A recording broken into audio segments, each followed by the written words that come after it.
Selamat malam saudara, bola liar kembali menggelinding ke hadapan Anda. Perang di Timur Tengah masih menyala meski baranya sedikit mereda. Blokade Laut Amerika Serikat membalas blokade Iran atas Selat Hormuz tetap mengundang was-was eskalasi bisa pecah kembali. Ada pula peluang perundingan damai, kemungkinan negosiasi Amerika Serikat Iran babak kedua bakal digelar dalam waktu dekat. Di tengah ketidakpastian perang, Presiden Prabowo Subianto melakukan diplomasi zigzag, menemui langsung Presiden Vladimir Putin dan Presiden Emmanuel Macron, dan pada saat yang sama mengutus dua pembantu utamanya, Menteri Pertahanan Syafri Syamsuddin ke Pentagon dan Menteri Keuangan Purbaya Yudi Sadewa menemui investor raksasa di negerinya Presiden Donald Trump. Ada apa di balik diplomasi zigzag Presiden Prabowo Subianto? Apakah ini wujud politik bebas aktif demi menjaga ketahanan energi Indonesia? Apakah ini sekaligus cara keluar dari perangkap geopolitik Timur Tengah yang makin pelik usai Republik Indonesia gabung Board of Peace? Saudara, inilah Bola Liar bersama saya, Masister Tarigan. Tema kita malam ini kita bahas dengan sejumlah narasumber. Saya menyapa Ahmad Khairul Umam, Kepala Badan Riset dan Inovasi Strategis Partai Demokrat. Assalamualaikum, selamat malam. Khairul Fahmi, tenaga ahli KSP. Selamat malam, Pak Fahmi. Selamat malam. Marsma Purnawirawan Agung Sasongko Jati, Pakar Strategi PPAU, alumni US Air War College. Selamat malam, Pak Agung. Marsudi Syuhud, Wakil Ketua Umum MUI. Selamat malam, Pak Marsudi. Selamat malam, Assalamualaikum warahmatullahi wabarakatuh. Waalaikumsalam warahmatullahi wabarakatuh. Imron Kotan, Dubes RI untuk China 2010-2013. Selamat malam, Imron. Jayadi Hanan, Direktur Eksekutif Lembaga Survei Indonesia. Selamat malam, Pak Jayadi. Malam. Dan melalui Zoom saya menyapa Samsul Rizal, anggota Komisi 1 DPR fraksi PKB. Selamat malam, Pak Samsul. Waalaikumsalam warahmatullahi wabarakatuh. Dan tentu saja satu-satunya perempuan narasumber saya malam ini ada Fauzi Cempaka Timur, peneliti senior Indo-Pacific Strategic Intelligence. Halo, selamat malam, Pak Cempaka. Saya langsung ke Anda kalau begitu.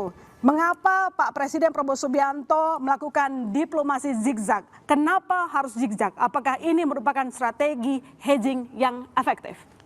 Saya lihat memang tentu strategi hedging sangat penting dalam kondisi yang sangat uncertain dan tidak pasti saat ini. Dan tentu saja ketidakpastian ini tidak hanya melingkupi Indonesia, tapi juga negara-negara lain. Dan kita lihat bagaimana tidak hanya tadi disampaikan Prancis, juga Amerika Serikat, tapi juga bahkan hari ini disampaikan terjadi pertemuan antara Menteri Pertahanan di Jepang misalnya. Nah, ini menunjukkan bagaimana sangat luasnya diplomasi Indonesia dan memang itu yang dibutuhkan saat ini begitu ya. Dan dalam kita lihat sebagai seorang atau sebuah negara yang middle power, memang bagaimana pentingnya untuk bisa mendekatkan diri pada beberapa kekuatan, tidak hanya kekuatan great power saja, tapi juga kekuatan-kekuatan lain yang bisa meningkatkan ketahanan nasional Indonesia. Jadi ini merupakan strategi yang mungkin paling efektif yang bisa diambil oleh Indonesia, terutama ketika kita dilihat semakin dekat sama Amerika.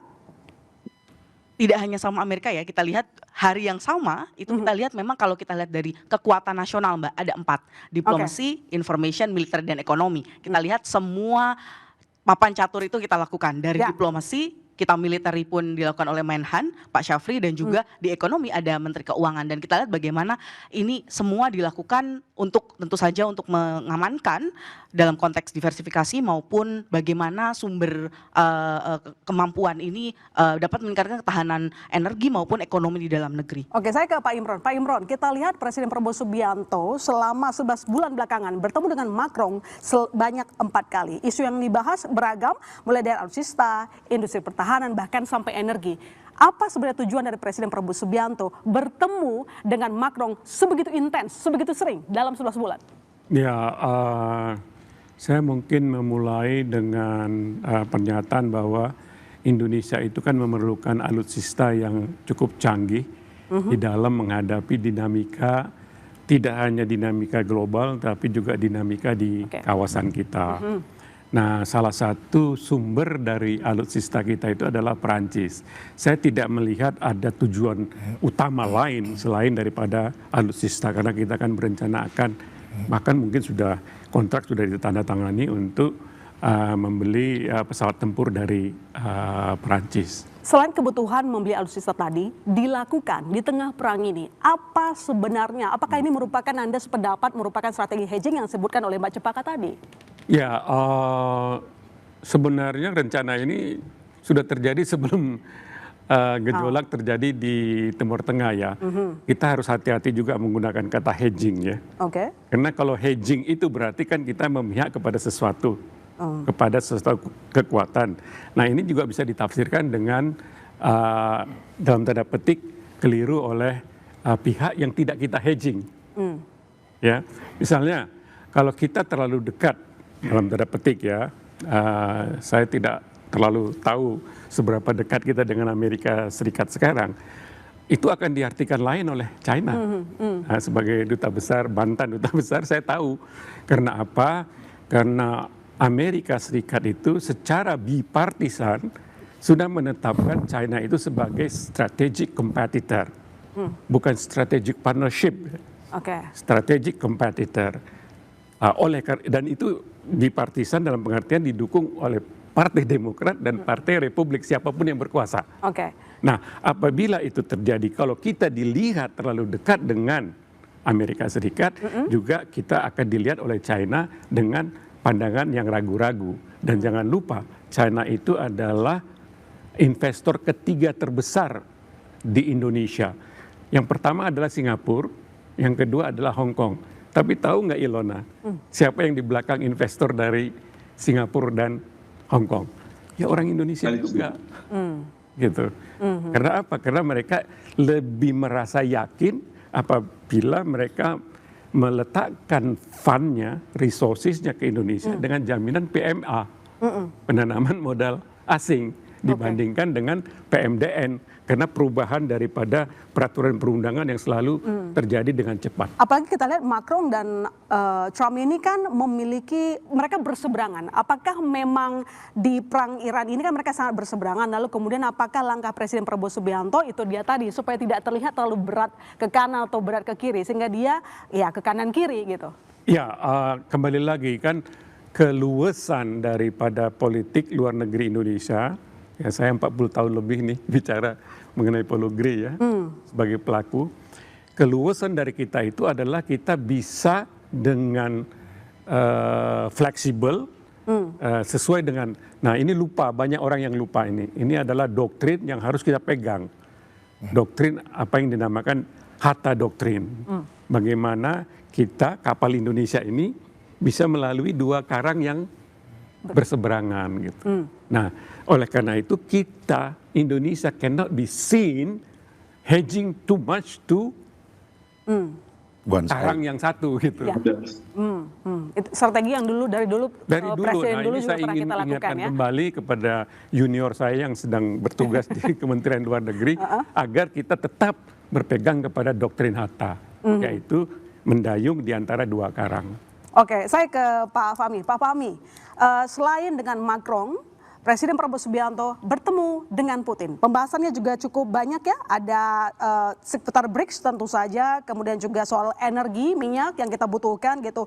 Plus juga diajak sama Putin untuk kerjasama militer. Sebenarnya memungkinkan tidak sih bahwa Indonesia nantinya akan bekerjasama secara militer? Kita punya masa lalu di mana akhirnya rencana kita membeli pesawat Su-35 itu nggak jadi. Gara-gara ya alasan dari Amerika Serikat.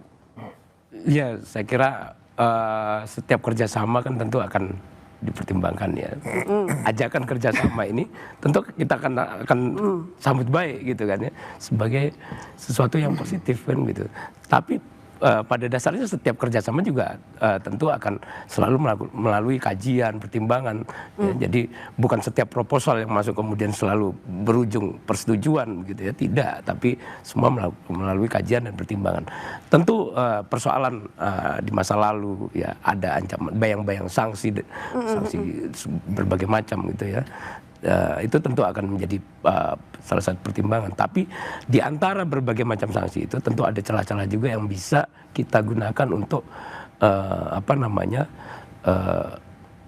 menindaklanjuti kerjasama. Tapi pertemuan Presiden dengan Putin, apakah langkah yang sama seperti dilakukan tadi disampaikan bahwa ya kita harus tidak berat sebelah, harus mendekat ke kanan dan juga ke kiri. Itu dilakukan oleh Presiden saat ini di tengah perang Iran? Oh iya, ya. Jadi Presiden kan menjalankan ya secara nyata ya apa yang disebut sebagai tadi disampaikan Pak Imran Kotan ya, berlayar di antara karang-karang ini, bukan sekedar 2 karang sekarang, di antara karang-karang gitu kan. Dan kemudian ini yang kalau kemudian bisa disebut sebagai multifaktor diplomasi gitu kan, sehingga kita melakukan komunikasi ya strategis dan tentunya berbasis kepentingan nasional kita ya, untuk bisa tetap mengambil peran ya dalam situasi yang seperti sekarang ini. Dan tentu kalau kita catat pertemuan-pertemuan kita sangat intens dengan Rusia. Tidak hanya dengan Amerika, jadi kalau dikatakan berat sebelah juga tidak. Kita dengan Rusia sangat intens, kemudian dengan Prancis tadi ada beberapa kali pertemuan dalam hampir 1 tahun kan gitu. Sehingga saya kira dengan negara-negara yang memiliki pengaruh besar di dunia kita baik, saya ke Pagung. Untuk mengimbangi Putin begitu, mengapa kira-kira kita melihat bahwa ini waktunya bersamaan ketika Menhan, 2 pembantu ya, Menhan ke Pentagon, kemudian Menteri Keuangan kita Purbaya Yudhistira Dewa juga bertemu dengan investor raksasa Amerika Serikat. Apakah ini juga upaya mengimbangkan posisi Indonesia di mata Amerika Serikat, baik Rusia, kemudian sejumlah negara lainnya? Saya melihat menyeimbangkan sesuatu dengan cara tidak seimbang. Dengan cara tidak seimbang, maksudnya gimana tuh Pak? Karena saya dapat dari beliau tadi bahwa sebetulnya bebas aktif itu adalah independen dan aktif. Terjemahannya bukan free and active, tapi independen dan aktif. Dulu dilahirkan pada zaman masih perang dingin. Ada 2 kekuatan besar, Uni Soviet dan Amerika. Tetapi sejak tahun 91 itu yang kira-kira hampir 30 tahun yang lalu, 35 tahun yang lalu, itu tidak ada lagi satu karang yang lain, hanya ada satu karang, yaitu Amerika Serikat. Dan kebanyakan mungkin diplomat-diplomat muda kita dibesarkan dalam iklim bukan di antara 2 karang, tetapi satu karang. Satu karang kan cuma Amerika Serikat saja. Jadi apa yang terjadi adalah semua iklim di dunia ini sepertinya mengagung-agungkan liberalisme yang mana itu cara terbaik untuk mencapai kemakmuran dan kesejahteraan. Caranya dengan ikut satu kubu atau referensi yang digunakan dalam menentukan sesuatu berdasarkan satu kubu saja. Namun kan sudah berubah. Sekarang sudah ada multipolar ya, sudah ada 3 kekuatan yang tentu cara pikir seperti itu harus dihapus, dari kurikulum kita juga harus dihapus. Harusnya kita berpikir lebih realis bahwa kepentingan negara, national interest itu adalah yang utama. Tidak harus bergantung pada satu pendapat dari satu negara yang dianggap sebagai kebenaran karena dia yang paling berkuasa. Sekarang sudah ada beberapa polar. Kalau tadi dibilang bahwa kita sudah terbiasa, saya lulusan dari salah satu sisi ya, karena kita bertahun-tahun dan itu bagus saja. Cuman masalahnya sekarang sisinya sudah berbeda. Dan di dunia dikenal namanya adalah balance of power. Biasanya dianggap balance of power itulah power militer. Tapi tidak. Balance of power apa? Diplomasi, balance of power informasional, dan balance power di bidang ekonomi.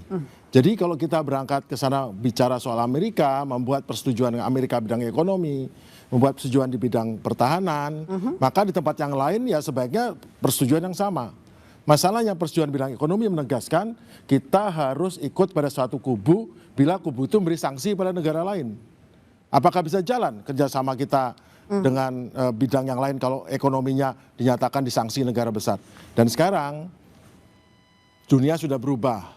Kita harus berubah bahwa salah satu kubu yang paling kuat selama ini itu sudah tidak seperti itu lagi. Banyak negara yang mengingkari, buat perjanjian dibatalkan. Saya tidak izinkan kamu lewat di atas pesawat kita. Ditahan pesawatnya, diperiksa, dilarang lewat. Negara lain sudah berani berbuat itu. Karena apa? Karena dunia sudah tidak unipolar lagi. Indonesia harus berani bertindak untuk seperti negara-negara itu. Tapi cara Presiden Prabowo berkunjung ke Prancis, berkunjung ke Rusia, Anda tidak melihat upaya Presiden tengah menyimbangkan posisi di tengah perang Iran? Ya upayanya kelihatan bagus, tapi kan upayanya adalah lebih kepada mendapatkan subyek atau mendapatkan bantuan atau mendapatkan membeli bahan bakar atau energi ya. Masalahnya negara tersebut sedang mendapat sanksi dari negara lain. Yang kalau kita membeli dari negara Rusia ini, maka kita akan terkena sanksi. Ya. Apakah itu suatu bentuk yang keseimbang? Ya kita harus batalkan dulu perjanjian itu, baru kita bisa menjalin hubungan negara lain. Karena pasti nggak jalan ini. Mau apapun itu, kalau itu disanksi negara lain, khususnya pembelian bahan bakar itu. Karena gini Pak, jadi bebas aktif itu kadang-kadang membuat kita menjadi tidak ngambil sikap. Jadi hanya cara bilang bebas aktif untuk menunjukkan bahwa kita tidak mampu menunjukkan kita punya kepentingan nasional. Hanya kedok kita untuk memberi kata-kata, udah kita bebas aktif, tidak memberikan pendapat, tidak berpihak, tetapi kita cenderung dengan gestur kita berpihak pada satu sisi. Oke, Ingat, baik. dunia sekarang tidak dunia yang unipolar. Sekarang dunia yang sudah multipolar, kita harus berani ngambil sikap, Baik. dan bebas aktif itu harus kuat, bukan Oke. bebas aktif untuk tidak mengambil sikap. Nanti saya lanjut lagi ke Pak Agung. Dan saudara, yang terbaru kita melihat bagaimana Abbas Araghchi mengatakan bahwa Hormuz sudah bisa dilewati untuk semua kapal. Benarkah demikian? Kita bahas lebih lengkap, tetap bersama kami di Bola Liar.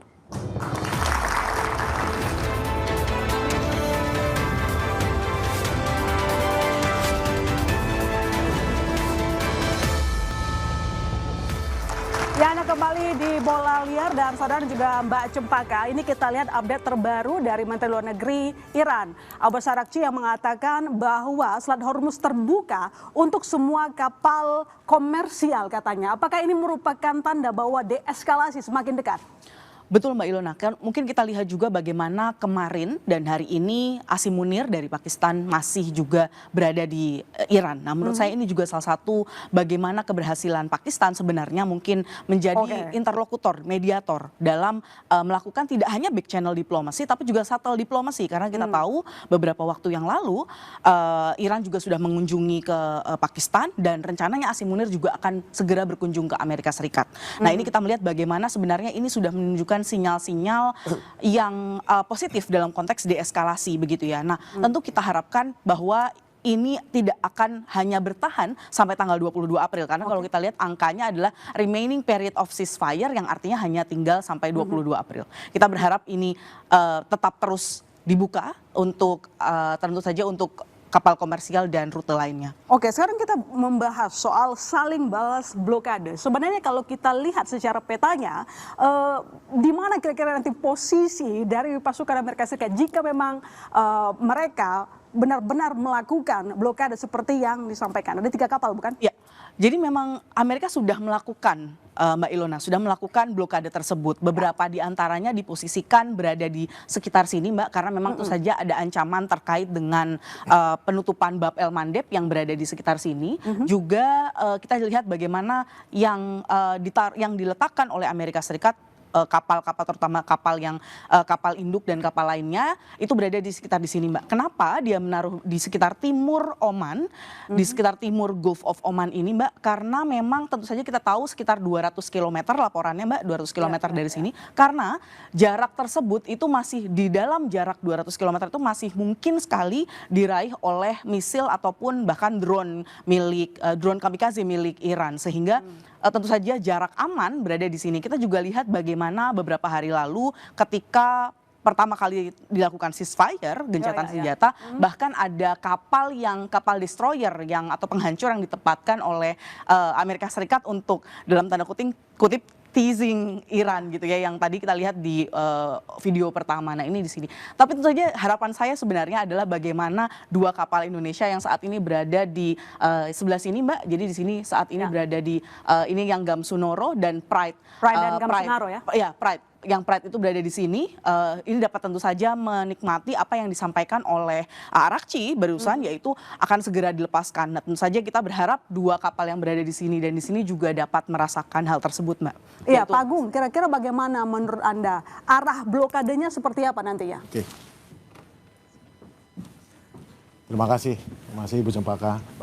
Jadi begini, bahwa blokade itu dilaksanakan pada jarak yang jauh, jadi di Laut Arab. Di sana ada 2 jalur, satu jalur yang ke arah timur, satu arah barat, menuju ke Selat Bab el Mandeb dan satu lagi ke Afrika. Kemudian penjagaannya dibagi dua. Jadi kapal Abraham Lincoln berada di sini dikawal oleh 4 kapal destroyer dan frigat untuk pelindung daripada serangan udara menggunakan Aegis. Sedangkan ada 3 atau 4 kapal di sini untuk menjaga sini dan 3 atau 4 kapal di sini untuk menjaga kapal yang mau masuk dan keluar. Tahunya mereka dari mana ada kapal masuk dan keluar? Setiap kapal mempunyai transponder yang akan memancarkan sinyal sehingga kelihatan keluar. Masalahnya terjadi bagaimana kalau mereka mematikan transponder. Tidak cukup banyak yang bisa mengidentifikasi sehingga praktis 20 kapal itu lolos sebetulnya karena mematikan transponder dan melipir di pinggir sini. Itu yang terjadi. Ada 6 kapal yang dihentikan, tapi sungguhnya 6 kapal dihentikan itu cuma disuruh balik. Baliknya juga akhirnya dia tidak masuk Teluk tapi berada di sini.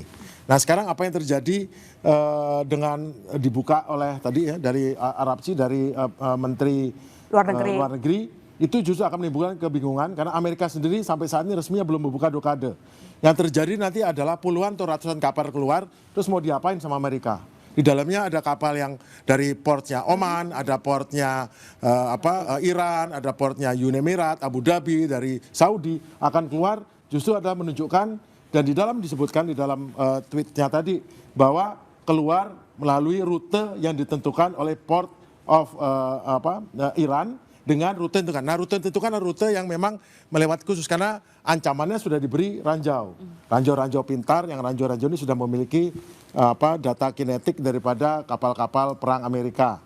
Jadi tapi tetap resiko bagi kapal-kapal komersial untuk lewat di situ. Jadi nanti lewat di rute yang ditentukan Iran. Artinya kontrol di bawah Iran. Klaim daripada Angkatan Laut dari Menteri Perangnya itu si Hexet itu mengatakan bahwa dikuasai penuh oleh Angkatan Laut Amerika di bawah kontrol Amerika, tapi sungguhnya yang mengontrol adalah Iran dengan pernyataan yang tadi bahwa yang semua kendali keluar dan masuk berada di bawah Iran. Jadi bukan di bawah kendali Amerika karena Amerika tidak berdaya apapun untuk membuka dan menutup. Mereka hanya nunggu di jalur pelayaran, tidak bisa nunggu sebebas-bebasnya. Itu yang terjadi. Oke, baik. Terima kasih Pak Agung, terima kasih Mbak Cempaka. Boleh duduk kembali. Ya, saya ke Mas Umam. Mas Umam, apakah blokade ini bakal membuat perang pecah kembali atau justru menuju deeskalasi? Kabar baiknya ya tweet terbaru dari ex-nya Menteri Luar Negeri Abbas Araghchi. Segala sesuatu bisa berubah soalnya, tapi semoga ini yang berlanjut. Silakan. Kalau statement dari Abbas Araghchi itu bisa juga dimaknai sebagai sebuah counter strategy terhadap langkah-langkah yang dilakukan oleh Amerika Serikat. Kemarin Amerika mencoba untuk mengklaim bahwa strategi blokade itu adalah sebuah bentuk respon pasca kegagalan negosiasi pertama. Maka kemudian kalau tidak salah informasi kemarin ada 2 kapal China diminta untuk putar balik. Dengan segala justifikasi maka kemudian Trump dengan segala kepercayaan dirinya, China one day Xi Jinping akan memeluk saya, berterima kasih untuk memberikan penyelamatan akses dan lain sebagainya dengan justifikasi bahwa Hormuz berada di bawah kontrol Amerika Serikat. Tetapi fakta per saat ini ketika kemudian Amerika mengklaim bahwa ini berada di bawah pengaruh dari Amerika Serikat, tetapi fakta ketika kemudian tadi Iran memberikan ruang, maka ini menjadi counter terhadap strategi yang disampaikan oleh Amerika Serikat itu. Nah, di level ini tentu masih sangat tidak pasti, sangat unstable karena basis ceasefire yang terjadi di Lebanon antara Hizbullah dan juga Amerika Serikat ini betul-betul sifatnya fragile dan tentu akan sangat bertalian paralel dengan bagaimana kemudian proses nanti negosiasi Amerika dan Iran di tahap kedua. Kalau kemarin sudah gagal di tahap pertama, di saat yang sama juga Iran sudah berkali-kali merasa dipojokkan, bahkan dalam proses negosiasi. Kalau misal dalam teori resolusi konflik itu kan harus ada overlap windset, harus ada ruang take and give, harus ada trade off. Kemarin kan tidak ada ruang itu, seolah kemudian ini sangat karakter sangat Trump minded. Jadi semua instruktif, semua kemudian sesuai dengan apa kehendak Trump dan ruang negosiasi itu sangat minim. Nah kalau misal kemudian dalam proses negosiasi kedua nanti tidak memberikan ruang yang sama untuk melakukan proses yang setara, maka bisa saja apa yang terjadi di Hormuz berkepanjangan lagi. Nah situasi ini yang kemudian masih penuh dengan ketidakpastian. Kembali ke konteks tadi, kita berharap misalnya kunjungan dari Presiden Prabowo misalnya ke Rusia, kemudian ke Prancis, selain bicara tentang konteks energi, karena bagaimanapun juga Rusia juga punya pengaruh yang luar biasa konteks energi, dan tampaknya ini situasi yang sangat menguntungkan. Rusia termasuk yang panen hari ini, karena hampir semua negara dunia aksesnya ke Saudi, bukan Saudi, tetapi ke Arab secara umum, terutama di Hormuz, yang melewati Selat Hormuz. Tapi kan Rusia selama ini kan menjadi produsen yang luar biasa. Dia punya kapasitas produksi itu satu hari itu sekitar 10,53 juta barel per hari. Konsumsi internalnya praktis hanya 3,7 juta barel per hari. Gap yang luar biasa dan ini harus diekspor keluar. Tadi sore saya berdiskusi dengan Pak Hamid Awaludin, mantan dubes Rusia. Sejak beliau dulu aktif menjadi dubes di Rusia, Rusia berkali-kali menawarkan minyaknya. Tetapi karena pertimbangan geopolitik, Indonesia sendiri misalnya tidak merespon. Banyak negara tidak merespon karena melihat Amerika Serikat. Tapi per saat ini, plus dalam situasi uniknya, Amerika di bawah Trump melihat Putin ini menjadi aktor yang respected, kita tidak tahu dengan segala unpredictability dari seorang Trump, maka ini menjadi kesempatan yang baik bagi kita untuk merapat ke Rusia. Meskipun perimbangan-perimbangan tadi, let's say itu bagian dari multi approach atau multi alignment approaches yang kemudian bisa dilakukan oleh Indonesia. Baik, nanti saya lanjut ada lagi ke Anda, tapi setelah ini kita coba melihat ke dalam negeri dulu. Ini soal sentimen dalam negeri, ada survei di mana survei ini menanyakan soal bagaimana pendapat masyarakat Indonesia atas serangan Amerika Serikat Israel ke Iran. Mayoritas 60,1% tidak setuju, sangat tidak setuju 23%. Ini ternyata mayoritas yang tidak setuju dan sangat tidak setuju. Berikutnya kita akan lihat bagaimana pendapat dari masyarakat atas masuknya Republik Indonesia jadi anggota BOP. Mayoritas 41,5% tidak setuju, yang setuju 21,6%. Sikapnya ini terpecah. Saya ke Pak Jayadi. Pak Jayadi, kenapa kira-kira ini ada dua inti yang berbeda ya? Yang satu, masyarakat Indonesia sangat tidak setuju dan mereka sangat menolak tindakan Amerika Serikat menyerang Iran.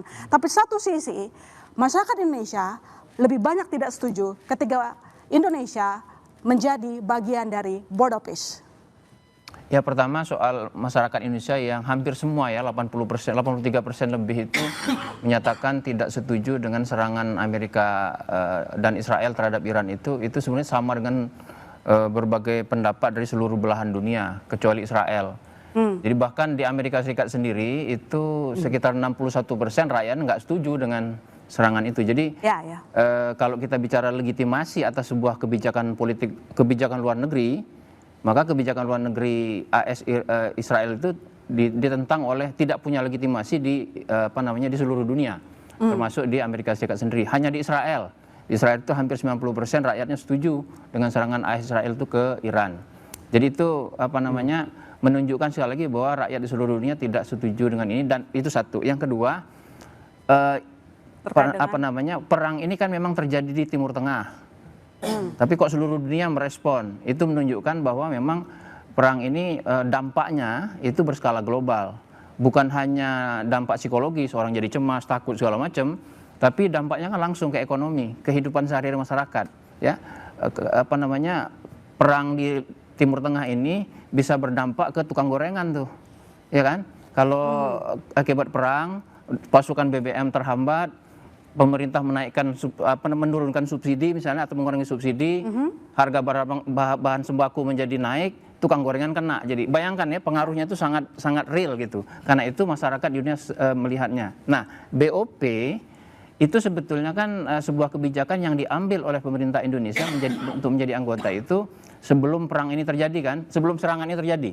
Ya, sudah pernah ada serangan sebelumnya, tapi serangan yang bulan Ramadan ini kan belum terjadi ketika kita di BOP. Nah, tetapi BOP itu kan sangat terkait dengan isu ini, ya kan. Serangan AS Israel ke Iran itu kan terkait dengan satu, katanya Iran itu mengancam perdamaian dunia, mengancam perdamaian di Timur Tengah, ya kan. BOP kan untuk menjamin perdamaian. Kemudian yang kedua adalah Karena yang kedua, karena pemerintah Iran itu zalim kepada rakyatnya sendiri. Karena itu dengan diserang nanti rakyat Iran akan terbebaskan. Nah, dua-duanya itu kan tidak terbukti gitu.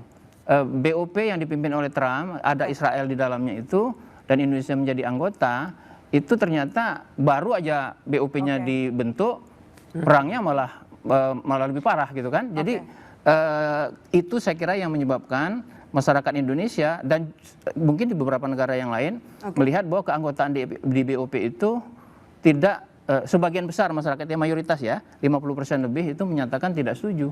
Oke, tapi apakah diplomasi zigzag yang dilakukan oleh Presiden Prabowo Subianto ini karena membaca sentimen publik sedemikian seperti yang terbaca dari survei Anda?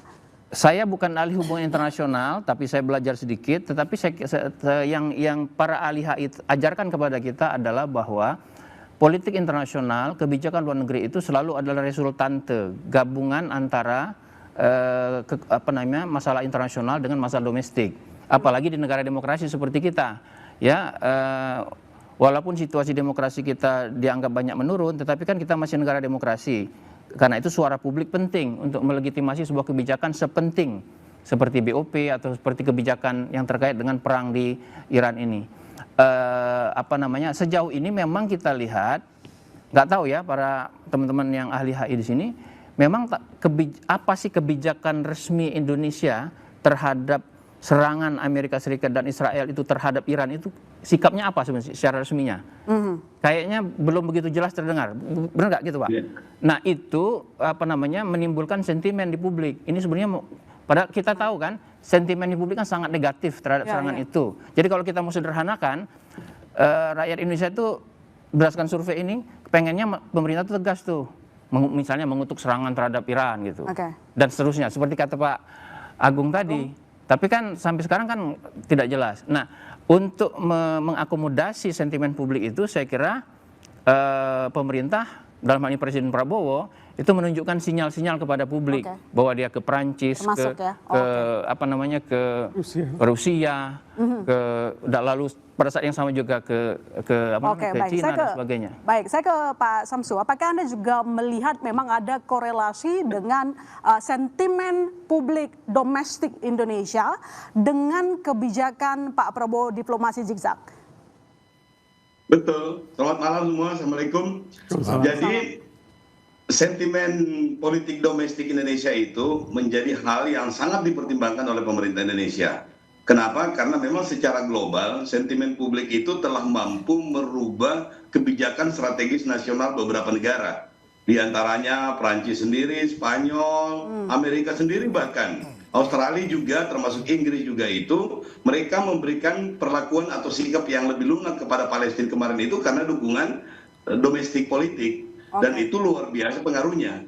Dan Indonesia pun juga mengalami hal yang sama. Ketika kita pertama kali masuk di BOP, barangkali 100% warga negara Indonesia itu tidak suka kita masuk di BOP karena sentimen anti Amerika dan anti Israel karena kita lebih kepada Palestina. Tetapi setelah Pak Presiden Prabowo mengundang beberapa tokoh termasuk tokoh agama kemudian menjelaskan bahwa BOP ini adalah satu-satunya pintu, satu-satunya forum yang nanti punya harapan untuk membicarakan Palestina itu dalam forum-forum internasional. Baru kemudian mereka mengerti, tetapi dengan catatan apabila ternyata BOP ini tidak seperti yang diinginkan atau dikehendaki oleh kita semuanya itu, maka kita punya exit tool yang jelas. Dan ini sampai sekarang exit toolnya sudah kelihatan, tetapi Presiden Prabowo belum berani mengambil sikap untuk keluar dari BOP karena kita juga masih wait and see seperti apa situasinya. Kami di DPR ini menganggap bahwa memang sudah tidak aktual lagi ini kita keluar atau masuk di dalam BOP itu karena memang sudah bukan hal yang paling aktual walaupun tetap masih aktual. Tetapi yang penting untuk kita bahas sekarang ini adalah bagaimana menjadikan proses-proses yang uncertain tadi yang disampaikan itu adalah dengan dukungan regulasi yang memungkinkan kita memiliki point of view dalam proses-proses diplomasi. Kenapa? Karena pada saat kita melakukan diplomasi zigzag, kita ke Amerika, kemudian juga ke Rusia, kemudian ke Prancis itu, kita tidak memiliki isu strategis.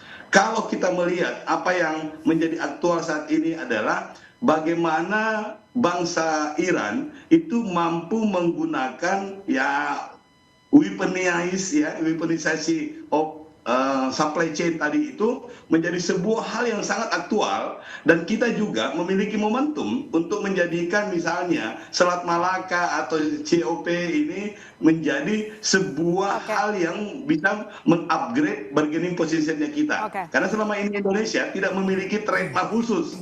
Kita produksi nikel banyak, kita punya COP bagus, kita punya jalur lalu lintas, tapi kita tidak menggunakan itu sebagai bargaining utama. Iya, nanti saya lanjutkan lagi ke Anda. Baik, nanti saya lanjutkan lagi ke Anda, Pak Syamsul. Ya, sebentar ya, saya ke Pak Marsudi. Di tengah perang Iran, kemudian juga ada diplomasi zigzag yang dilakukan, apakah masih relevan atau menurut Anda sebenarnya keluar saja dari BOP atau cukup stay aja nggak apa-apa? Bahwa kita telah pernah menyampaikan di forum ini dulu, ketika dilihat manfaatnya itu minim, itu kan keluar saja. Itu permintaan kiai-kiai dari Majelis Ulama Indonesia dari awal. Nah, karena Pak Presiden masih merasakan ada manfaatnya ketika itu, dan itu terjadinya adalah sebelum perang Iran Amerika dengan Israel ini terjadi, maka ada waktu untuk Presiden apakah beliau masih menimbang ini manfaat apa ini madorot, ini mafsadah apa ini maslahah. Nah, ketika itu sudah ditimbang dan sekarang waktunya saja sudah beda, tidak sekedar waktu, tapi situasinya pun setelah perang itu sudah berbeda. Nah, ketika itu menjanjikan kalau nanti tidak ada manfaatnya yang real, kelihatan, nyata, ya beliau juga menyampaikan akan keluar. Nah, kalau diplomasinya nanti kemudian akan keluar, saya yakin hitung-hitungannya sudah nyata dan sudah bisa dihitung hari ini. Gitu. Nah, tapi jadi hitungannya apa tuh Pak Marsudi? Jadi hitungan Anda gimana? Ya kemungkinan saja akan keluar. Sekarang saja sudah terjadi perangnya saja belum selesai-selesai. Yang dia keliling-keliling ke sana kemari, kalau menurut saya tidak sekedar diplomasi zigzag, tapi namanya diplomasi tarik tambang. Diplomasi tarik tambang ini ketika ada tatoruf sebelah kanan ujung sana yang menarik ke A, yang sebelah ujung kiri sana menarik ke B. Apakah kita yang di tengah-tengah, yang negara tawasud, negara tengah, negara yang kalau zaman dulu disebut itu negara di antara dua karang kalau bahasanya beliau. Kalau bahasanya beliau tadi negara yang independen tapi aktif. Nah, ketika kita di tengah, ini dua kutub ini kan ingin menarik ke sana ke kanan dan satunya ingin menarik ke kiri. Nah, kalau kita ketarik ke kanan dan kelihatan, masyarakat pun ngelihat ini sesungguhnya lagi ditarik ke kanan. Atau sebaliknya, kepengen masuk ditarik ke kiri tapi nggak ditarik-tarik ke kiri. Nah itu bisa saja terjadi begitu. Lah kita yang independen tapi aktif atau dibahasakan dalam doktrin sebuah agama, wa kadzalika ja'alna ummatan wasata, umat yang tengah, yang tengah-tengah, yang tidak harus terlalu tatoruf ke kanan dan tidak harus tatoruf ke kiri. Yang demikian itu dianggap adalah sikap yang paling adil jika memang benar-benar untuk mengambil langkah-langkah yang manfaat agar tidak sampai mendapatkan mafsadah, langkah-langkah yang mendapatkan maslahah agar jangan sampai yang didapat malah mador.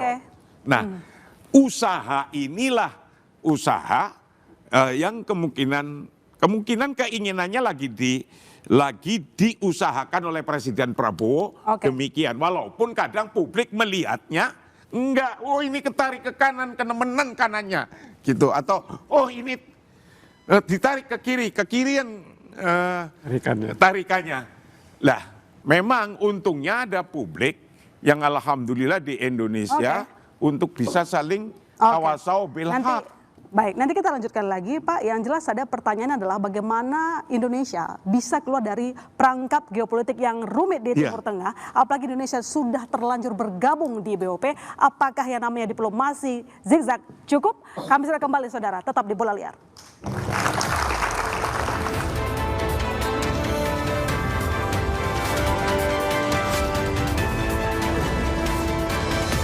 Ini memang ada dua hal yang bersamaan ya. BOP kita memutuskan bergabung BOP ketika perang Iran, Israel dan Amerika ini belum terjadi, belum pecah. Ya. Dan tapi sekarang setelah kemudian, pecah? ada kesamaan aktor memang, ya ada irisan aktor. Iran terlibat dalam konteks BOP, mereka termasuk yang di posisi kontra, menolak. Amerika, Israel terlibat dalam BOP. Ya.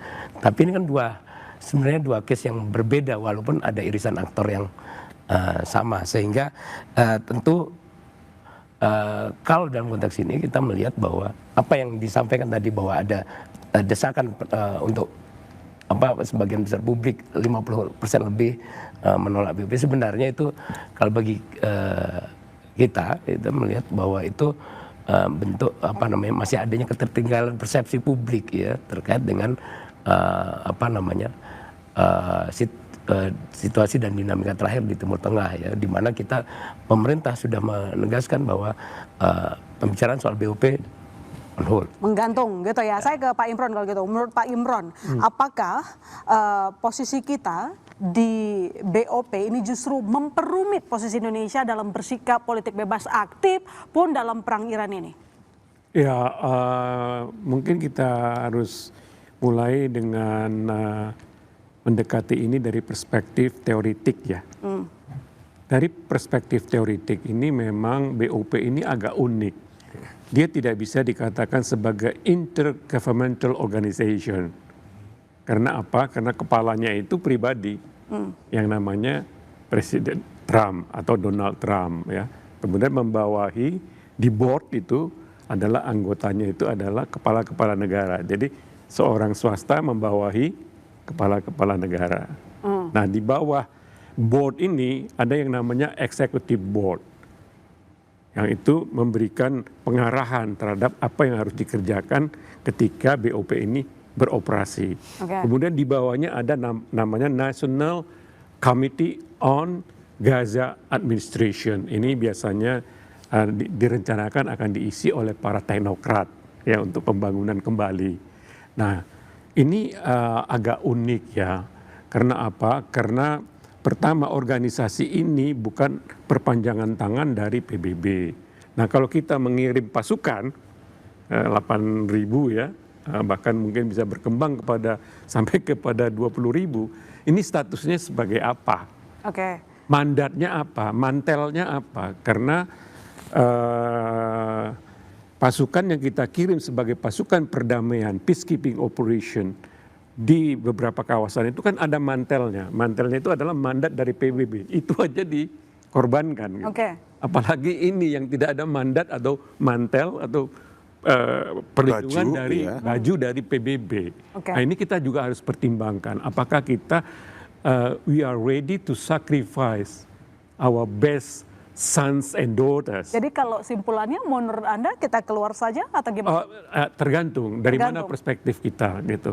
Nah, lagi-lagi kita harus lihat bahwa organisasi ini sebenarnya anggota board, anggota national committee itu tidak perlu karena ketuanya, chairman-nya itu bisa memveto semuanya apa saja gitu. Nah, sekarang kita memang harus the problem is ada orang yang berpendapat bahwa kalau if Indonesia is being part of BOP, nanti di dalam kita bisa berjuang.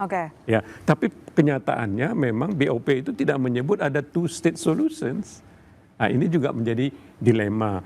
Nah, saya tidak tahu apa pemikiran yang ada di pemerintah. Pertimbangannya tentu adalah mengapa kita masuk ke situ. Tapi setelah pecahnya perang, maksud saya. Nah, itu yang makanya Board of Peace itu kemudian dikritik orang sebagai Board of War. Kan? Baru beberapa minggu dideklarasikan ternyata 2 anggota utamanya ketua dan anggota utamanya sudah melancarkan peperangan. Oke, baik. Nah ini juga akan menimbulkan apa yang dinamakan kontradiksi lah, katakan demikian. Oke, baik. Saya ke Pak Samsu. Pak Samsu, kalau menurut analisa Anda, sebaiknya Indonesia keluar saja dari BOP atau stay dengan perkembangan perang Iran yang kita lihat? Kalau sekarang ini kita stay aja dulu lihat perkembangan aktualnya seperti apa karena luar biasa dinamisnya. Tetapi yang paling penting ini adalah menggunakan momen ini untuk memastikan bahwa kita punya perencanaan yang matang soal diplomasi. Karena seperti yang saya katakan tadi itu bahwa kita tidak memiliki perencanaan yang jelas yang bisa disampaikan kepada publik, mungkin ada di Kementerian Luar Negeri. Apalagi di Kementerian Luar Negeri sekarang sudah ada badan baru yang namanya Badan Kajian Strategis Kebijakan Luar Negeri. Dan itu kita bisa gunakan untuk membuat semacam, kalau saya usulkan, semacam COP atau Malacca Accord lah, yang memungkinkan kita memiliki bargaining power untuk meneguhkan bahwa bicara soal kemampuan pertahanan di regional ASEAN misalnya, kita pasti Indonesia. Jadi ASEAN is Indonesia misalnya. Kita kemudian memimpin pengelolaan Selat Malaka itu dengan berbagai perjanjian unilateral di antara negara ASEAN itu, sehingga setelah selesai, mudah-mudahan selesai, ada deeskalasi, kita sudah memiliki brand internasional yang cukup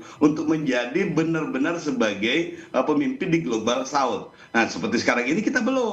Karena keberanian dan inisiatif dari seorang Presiden Prabowo saja, kemudian kita selalu menjadi point of view dari berbagai macam negara. Tetapi pada hakikatnya kita tidak memiliki sumber daya yang cukup untuk dijual dalam tanda kutip menjadi bargaining. Sehingga Indonesia memiliki citra yang baik lah. Oke, baik. Coba kita sekarang ke sentimen domestik lagi, survei lagi. Ini hasilnya survei atas keputusan Republik Indonesia kirim 8.000 anggota TNI ke Gaza. Mayoritas tidak setuju, 28,1%, tidak setuju 36%, dan sangat tidak setuju 8,9%. Pak Jayadi, hasil surveinya menunjukkan mayoritas tidak setuju dan sangat tidak setuju.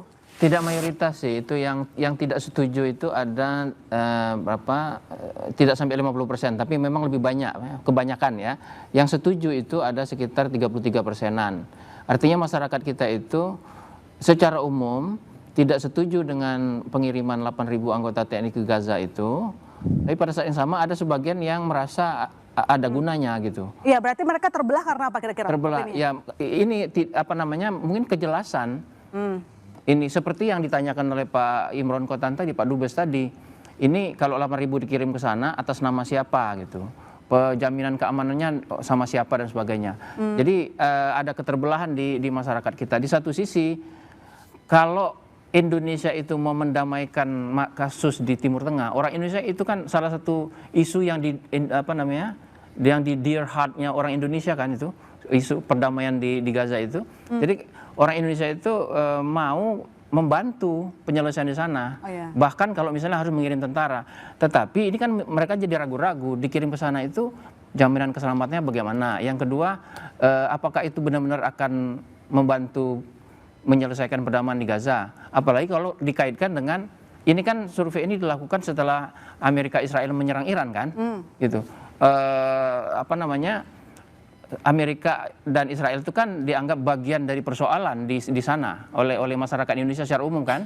Jadi jangan-jangan mengirimkan tentara itu bisa jadi berguna, tapi banyak kan menganggap itu tidak berguna. Jadi ada keterbelahan sikap itu karena ketidakjelasan berbagai hal tersebut. Oke, baik, saya ke Pak Agung. Bagaimana Anda membaca sikap sentimen domestik terkait dengan keterbelahan sikap masyarakat atas pengiriman 8.000 anggota TNI ke Gaza? Pendapat masyarakat itu dipengaruhi oleh media dan para opinion leader yang sering dibaca oleh media. Apakah yang mereka dengar? Apakah mereka dengar adalah ke sana akan membantu Palestina merdeka atau ke sana akan mengirim nyawa? Itu tergantung bagaimana mereka mendapatkan input dari media. Jadi seharusnya dalam membuat survei seperti ini, berikan yang diwawancara itu diberikan penjelasan situasi risiko dan tidak risikonya, baru dinilai. Baru dia tahu bahwa ini betapa bahaya atau betapa untung dan sebetulnya. Tapi masalahnya adalah para yang disurvei ini dia berdasarkan apa yang dia lihat di media atau dia lihat lewat media sosial. Dan kita tahu bahwa media sosial dipengaruhi oleh ada yang berisi buzzer, ada yang berisi opinion leader dan segala macam. Dan kita tahu siapa yang menguasai media adalah pihak-pihak yang mempunyai modal. Dan punya modal adalah pasti kecenderungannya sedikit banyak ada baratnya. Di dalam yang kita ketahui bahwa di Indonesia sendiri, sebagian intelektual kita masih berpikiran bahwa kita harusnya ikut pada sesuatu yang ikut tatanan barat. Kenapa? Karena stabilitas ekonomi alasannya. Apapun yang bersifat kelihatannya tidak sama dengan barat, dalam arti ini Amerika, itu berarti itu akan mengganggu mengenai stabilitas ekonomi. Intinya seperti itu. Namun masalahnya adalah kita juga punya tujuan negara ya, kita punya undang dasar atau pembukaan dasar menyatakan bahwa kemerdekaan hak segala bangsa. Tidak bisa demi stabilitas ekonomi, terus Palestina tidak boleh merdeka. Itu yang utamanya. Tapi itu sudah diabaikan kan.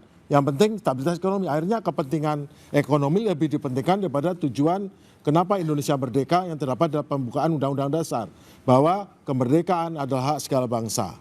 Jadi stabilitas ekonomi juga penting. Namun sekarang orang juga lupa juga bahwa sesungguhnya unipolarisme atau kekuatan barat itu karena mereka betul berkuasa ekonomi. Namun sekarang dengan adanya BRICS, ternyata dunia ketiga, dunia kedua sudah memiliki kekuatan ekonomi yang sama bahkan lebih besar.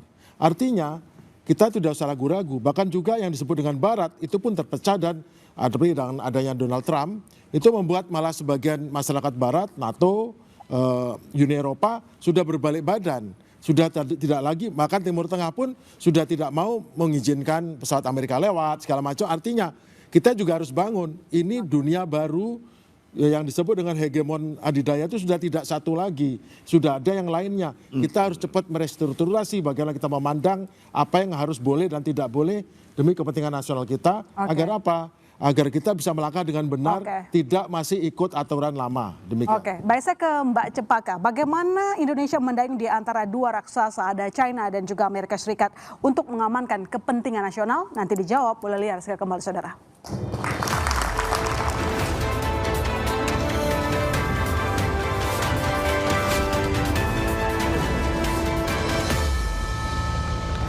Ya, Mbak Cempaka, dalam konteks perang Iran, kepentingan nasional apa yang tengah diperjuangkan oleh Presiden Prabowo Subianto sehingga kita harus mendayung di antara dua karang?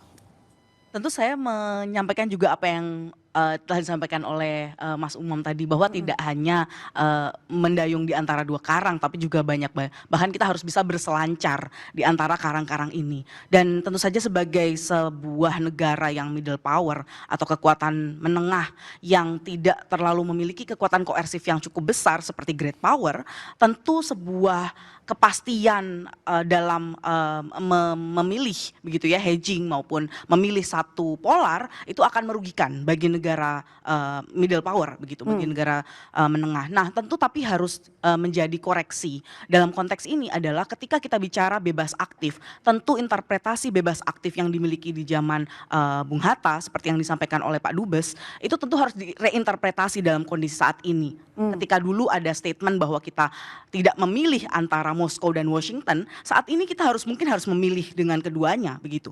Dalam hal ini tentu saja kepentingan nasional menjadi jangkar yang paling penting. Tentu kita juga mengingat Mbak ketika bicara tentang flight begitu ya, blanket begitu. Ini bukan kasus pertama terjadi, karena tadi Pak Mas Sudi bicara tentang tarik menarik begitu. Nah, tarik menarik ini terjadi, kita mungkin masih ingat bagaimana akhir 2025 lalu ada isu terkait dengan bagaimana diberikan akses untuk Rusia di Papua misalnya, yang membuat negara misalnya Australia gerah. Nah, ini sebenarnya dan ternyata terbukti Kemhan dan pemerintah menyatakan bahwa ini bukanlah suatu kejadian begitu. Dan tentu saja kita tahu bahwa sebuah permintaan dari sebuah negara itu wajar-wajar saja. Sekarang tinggal bagaimana kita sebagai negara yang memiliki kedaulatan dan memiliki pertimbangan kepentingan nasional bisa tadi seperti yang disampaikan oleh Pak Jayadi begitu, mendengar apa masukan dari masyarakat begitu dan juga merefleksikannya dalam politik luar negeri kita. Oke, baik, saya ke Mas Umam. Mas Umam, jadi sebenarnya yang dikejar itu politik bebas aktifnya atau kepentingan nasional yang dituju utama? Tentu esensi dari hubungan internasional adalah kepentingan nasional, karena soul-nya ada di situ. Dan setiap kebijakan politik luar negeri itu adalah continuation dari internal interest, dari domestic politics. Maka di level ini saya pikir itu adalah bagian dari upaya untuk mencari target-target yang sesuai dengan agenda yang di set up ya oleh pemerintah. Tapi kembali di konteks ya, kalau misal kita kontekstualisasikan tadi terkait dengan BOP, kita letakkan dulu asbabul wurudnya. Pengambilan keputusan BOP itu kan momentum jauh sebelum perang. Ya. Dan di saat itu memang logik yang dibangun adalah ketika dunia, bukan hanya Indonesia, dunia termasuk negara-negara Islam di luar Indonesia juga mengalami structural deadlock ketika bicara tentang Palestina. UN tidak ada manfaatnya. Berbagai keputusan UNSC juga kemudian rangkaiannya itu saya pikir cukup banyak yang kemudian meaningless. Artinya bahwa itu BOP memang ditargetkan, diikhtiarkan sebagai sebuah shortcut. Karena memang ada structural deadlock di level multilateral. Tetapi situasi kan berubah. Ketika kemudian terjadi serangan Iran, semua pihak itu kemudian unpredictable. Ini sesuatu yang kemudian di luar kalkulasi itu. Dan per saat ini kalau misal kemudian masih membicarakan BOP, tentu positioningnya berbeda dengan BOP yang pada momentum itu. Secara moral politics, konteks legitimasi, termasuk juga judgment dalam konteks international politics, sangat berbeda. Dan itu tercermin tadi dari survei Mas Jayadi, ketika kemudian ditanya tentang BOP, porsinya relatif tidak setuju, dan terkait dengan tadi penempatan TNI ya misalnya, itu juga tentu dihadapkan dengan berbagai rangkaian isu, termasuk kemarin 3 TNI di Unifil tewas. Persepsi kita betul-betul meletakkan TNI di garda terdepan di wilayah konflik, tetapi kemudian international power tidak bisa menjamin itu, even UN sendiri, baret biru, tidak bisa menjamin itu, maka wajar kalau misal kemudian survei mengatakan seperti itu. Jadi tetapi intinya kalau menurut misal Anda, ditanya, kita kalau keluar dari misal BOP ditanya, aja atau enggak? apakah di BOP tetap atau tidak, saya ngikutin rumus yang disampaikan oleh Pak Yai Marsudi Suhud. Ya, rumusnya darul mafasid muqaddamun ala jalbil masoleh. Letakkan mana yang kemudian memiliki manfaat yang lebih besar, meskipun ada kemanfaatan yang lebih kecil, tapi dampaknya kemana-mana. Dalam konteks ini, Mbak, kita hitung, kalau kita, ini situasi kemudian fokusnya pada konteks Iran, kemudian kita melakukan langkah yang begitu revolusioner, quote by quote, kita keluar dari BOP, saya pikir risiko diplomatiknya akan jauh lebih besar. Kita berhadapan-hadapan langsung dengan Amerika Serikat. Yang bisa kami sarankan, apa yang bisa dilakukan? Stay saja dulu, diam saja, keep calm, sampai kemudian pada momentum, kalau misal kemudian ada situasi, ada momentum yang memungkinkan kita mengambil keputusan, dan Indonesia should be not the only one. Karena itu sangat berisiko. Kita komunikasi dengan teman-teman Turki, komunikasi dengan Saudi misalnya, komunikasi dengan Bahrain, dengan Oman. Kalau mereka juga memiliki cara pandang yang to some extent tidak jauh berbeda, kita lakukan itu. Pak Marsudi, jadi kalau misalnya kita keluar langsung, justru berpotensi berhadapan langsung dengan Amerika Serikat? Menurut saya itu malah isu BOP sudah nggak relevan. Mestinya ketika sudah ada perang begini, yang relevan adalah isunya stop war. Isunya adalah PBB, UN yang harus mendamaikan war ini. BOP, Presiden udah hold, menurut saya malah bubarin aja. Sekalian, gak usah ada BOP, malah yang berperan adalah United Nations. Ya karena ini sudah tidak sekecil urusan Gaza dulu. Ini sudah meluas urusan perang. Jadi menurut saya sudah nggak BOP lagi, karena BOP relevansinya tidak mencukupi untuk menjawab peperangan ini yang mestinya stop. Nah ini kan seberapa negara sih yang sudah ikut perang kan? Israel, Amerika, Iran, Libanon, bahkan Yaman kan ikut ke situ. Nah isu yang sangat dipentingkan hari ini adalah stop war. Setelah stop war, PBB masuk. Setelah PBB masuk, yang terpenting, penting isu di atas isu yang super penting adalah Palestina merdeka. Di garis kalau memang sudah ada mau keputusan two state policy, garis saja mana batasnya. Kalau two state policy, Oke, biar coba. ke depan itu sudah nggak perang. Gitu. Baik, Pak Fahmi silakan respon. Kata Pak Kiai barusan bahwa BOP-nya sudah tidak relevan. Ya, sejak awal kan pemerintah sudah menyampaikan ya bahwa national caveats-nya jelas kan gitu ya, bahwa kalau memang ke depan dirasakan bahwa BOP ini melenceng atau tidak lagi relevan, ya Indonesia keluar dari. Dan sekarang yang dilihat gimana? Ya sabar, kita tunggu. Ada kajian, butuh berapa lama lagi? Apalagi buktinya?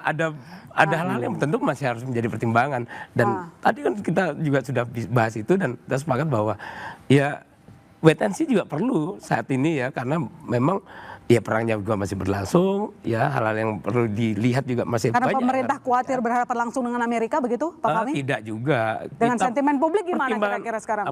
Sentimen publiknya mayoritas tidak? Sudah diantisipasi sejak awal dengan menetapkan national caveat yang jelas kan gitu. Jadi tidak ada kehendak keinginan pemerintah untuk berhadapan dengan publik, tidak kan. Justru sejak awal BOP itu dipandang sebagai salah satu opsi yang dianggap berpeluang gitu ya, untuk justru mengakomodir harapan masyarakat yang ingin melihat Palestina merdeka dalam kerangka two state solution kan begitu. Oke, baik. Mbak Ilona, sedikit Mbak Ilona. Ya, saya coba meletakkan ini. Jadi konteksnya begini, ini dua matra perdebatan yang berbeda. Per saat ini yang menjadi fokus kita adalah Iran. Adapun kemudian BOP itu nanti kemudian menjadi perdebatan lanjutan ketika ini yang menjadi center of gravity dalam konteks international politics saat ini, Iran terselesaikan. Dan ini betul-betul mencairkan semua identitas. Tadi ya di awal-awal ya, kita itu basisnya Sunni, tapi begitu kemudian ada yang terjadi di Iran, sentimen antara Sunni dan Syiah itu betul-betul kemudian menjadi sesuatu yang blur. Artinya apa? Sentimen kemanusiaan. Jadi fokus kita di sini. Begitu ini nanti terselesaikan, karena fakta tidak ada satupun organisasi multilateral termasuk PBB, kalau dalam bahasa Pak Yai Marsudi, ini wujuduhu ka'adamihi. Ada, tapi seperti nggak ada. Nah ini kita selesaikan dulu, baru kemudian ketika nanti ada momentum seperti apa terkait dengan Gaza, kita nanti bicarakan itu dengan lebih cermat lagi. Baik, kita lanjutkan nanti semua Bapak-Bapak tetap bersama kami saudara di Bola Liar.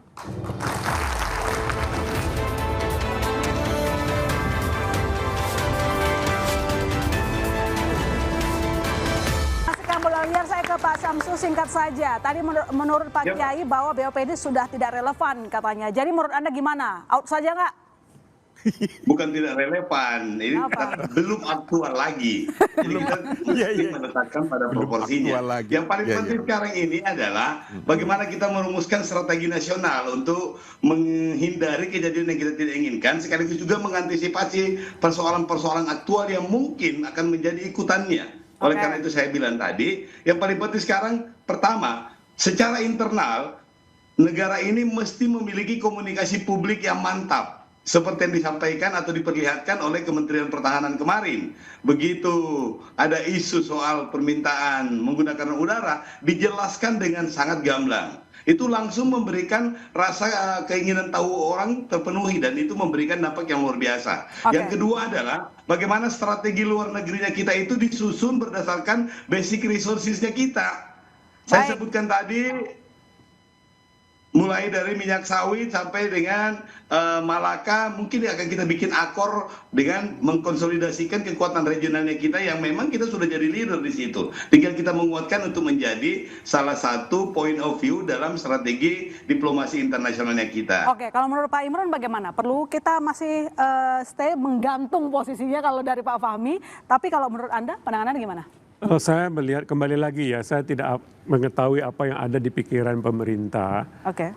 Kalau dari segi cost and benefit ratio, selalu kita menggunakan skala ini, mungkin kita perlu meninjau lah ya kedudukan kita dengan seksama agar secara tataran teoritis maupun praksis kita bisa menjelaskan kepada publik bahwa ada manfaat atau tidak ada manfaat bagi kita menjadi bagian daripada BOP itu. Yang saya sangat concern itu adalah bagaimana nanti status dari tentara kita yang ada di sana, karena dengan baju atau mandat dari PBB saja sudah jatuh korban. Oke. Nah, sementara ini tidak mempunyai mandat PBB. Lantas kalau terjadi apa-apa, siapa yang bertanggung jawab? Oke baik Pak Agung, jadi sebenarnya kepentingan nasional ini bisa terwakilkan dengan kita bergabung di BOP misalnya dengan kepentingan kemerdekaan Palestina. Singkat saja Pak Agung. Strategi keamanan dan strategi luar negeri kita harus dikalibrasi. 1,5 bulan yang lalu sangat wajar kita melakukan hal-hal BOP dan segala macam. Kenapa? Karena dunia didominasi oleh jelas satu pihak yaitu Amerika Serikat. Bahkan dia mempunyai bawahannya bernama Israel, berbuat apapun selalu di backup dengan vetonya yang mengakibatkan bahwa yang lain tidak berdaya. Bahkan di dunia ini semua di Eropa semua kalau apapun mendukung Palestina namanya antisemit. Dan bisa dikeluarkan dari mana, dicekal, tidak boleh. Berarti nilai-nilai demokrasi, kebebasan, itu semua dihilangkan hanya gara-gara antisemit. Betul dikuasai. Secara diplomasi, dunia dikuasai, PBB kalah. Informasional, semua media dikuasai. Kalau ada dukung Palestina adalah jelek, bahkan pendukung Palestina semua teroris, militer apalagi, dan ekonomi diberi sanksi semua. Sehingga takut.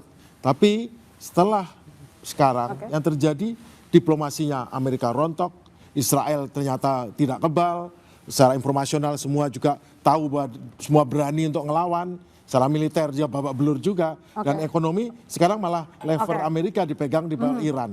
Jadi sekarang waktunya kita mau kolaborasi apa yang kita anggap benar 1,5 tahun yang lalu, sekarang kita harus rubah lagi ke apa yang lebih benar menurut situasi. Pak Jayadi singkat saja, melihat sentimen publik tadi, perlukah kita masih stay di BOP? Kalau suara publik sampai saat ini kan sudah cukup jelas bahwa mereka melihat bahwa baik serangan Amerika Israel terhadap Iran maupun keanggotaan Indonesia di BOP itu legitimasinya kurang. Jadi tinggal pemerintah bagaimana meresponnya itu. Apakah akan seperti kata KSP melakukan kajiannya berapa lama dan sebagainya. Yang penting publik itu menunggu karena publik kan sumber legitimasi dari kebijakan-kebijakan pemerintah termasuk kebijakan luar negeri. Ya, terima kasih kepada seluruh narasumber yang sudah ada di studio dan juga teman-teman mahasiswa.